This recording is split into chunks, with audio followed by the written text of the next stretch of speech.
You have been conducting your doctoral research over the past 3 years in Khoresm, which is a region in Uzbekistan affected by soil degradation, salinization and drought.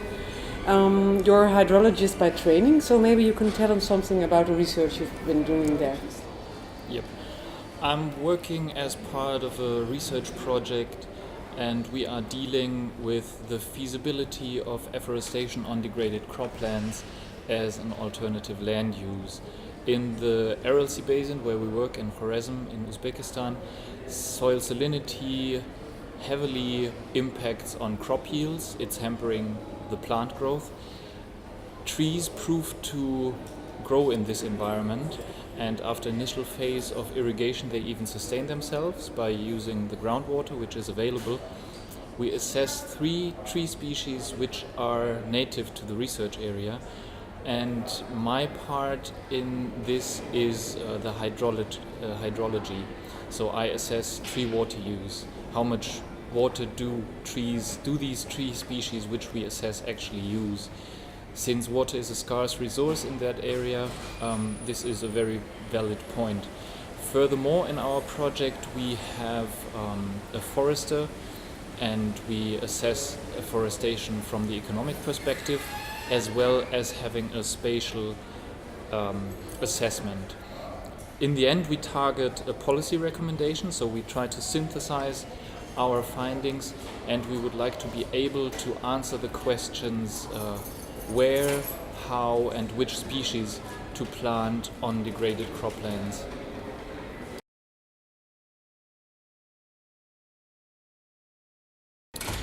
Well, we have 3 tree species which have been proposed as the outcome of an initial study which evaluated more than these 3 tree species. We work with an olive tree which is called Elagnus angustifolia.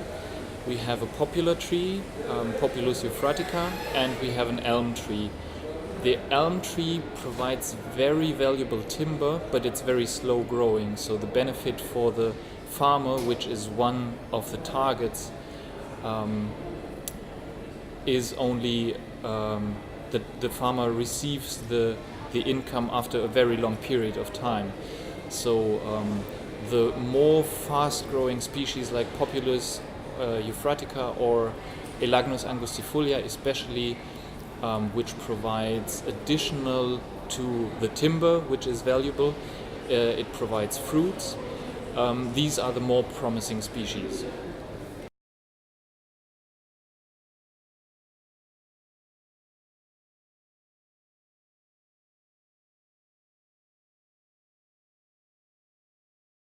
Well, at this conference, together with my colleagues Behzod Jalilov and Asia Khamzina, we presented findings regarding exploring agroforestry policy options for increasing water use efficiency in the research area, which is one of the efforts to synthesize findings from the different disciplines we are working on.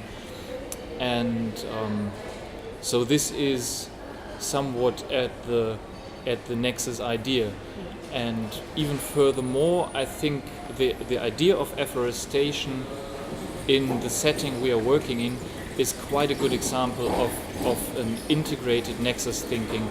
Like the conference is about water, energy and food nexus, and the trees on the degraded croplands we are working on. Trees use water, so we cover the water part, and it's a scarce resource in the area.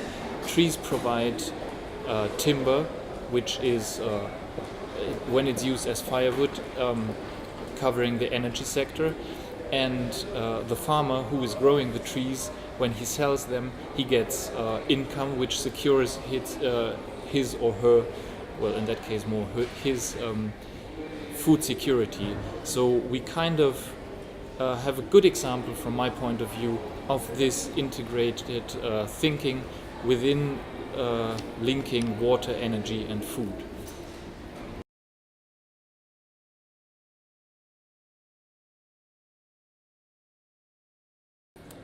Well, difficult and a key question. 2 points which are crucial from my point of view, even though they don't entirely cover all of it, besides a call for promoting water, energy and food nexus research, which is sound, precise and explicit, are on the one hand knowledge sharing, which is happening at such conferences like this. As an example, problems of course are global. People all over the world need water, energy and food, and everybody is impacted by climate change. However, the phenomena are rather local phenomena which impact societies, and so tools for addressing these phenomena are also rather local or regional. In our case, as an example, the trees we propose as an alternative land use on degraded croplands might be also applicable in another region of the world where the same conditions apply. But I think it's hard to find tools which are universally or globally applicable. The second point, which I had the feeling is not that well represented yet at this conference, is education. I think there is a strong need that we need to educate the new generation, not only of scientists, to ask the right questions and to identify problems, and while addressing them, think in an integrated way from the very beginning.